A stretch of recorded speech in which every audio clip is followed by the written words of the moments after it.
So you need to ask yourself, how much is the retention ratio per year? Because the dividend payout ratios are given for each year. So there is a retention ratio. Dividends are paid out of profits. So if you pay 20%, means the 80% remaining is retained. The sixth assumption, retained earnings are added to equity in the next year. That is simply, treatment of the retained earnings. The examiner is telling us there. Number 7, we are told total assets are 80% of current year sales in all years. So the assets that we are going to use in our model statements, we are being told is 80% of every year's sales. Number 8 assumption, in year 1, we are told debt is 40 million and shareholders' equity is also 40 million.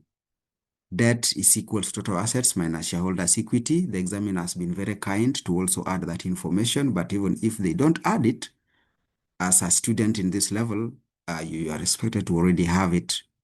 We are told shareholders' equity will equal previous year's shareholders' equity plus the additional retained earnings from the previous year. The examiner extended that explanation there, or that advisory. And even if that was not added or given there by the examiner, of course, that is the reality. The total shareholders' equity. Remember the statement of changes in equity when we were doing published accounts. You bring forward any retained earnings from the previous period, then you add the current year's retained earnings after paying your dividends.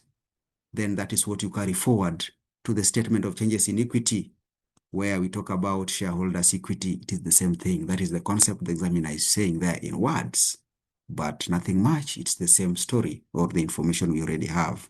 Assumption 9, we are told Weber Distributors Limited has 4 million shares outstanding. So that is the shareholding capacity of this company. Number 10, required rate of return or equity is 15%. Where are we going to use that? We are yet to see.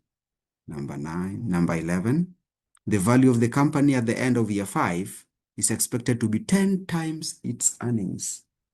All right, required, we are told to calculate the current value per share of this company.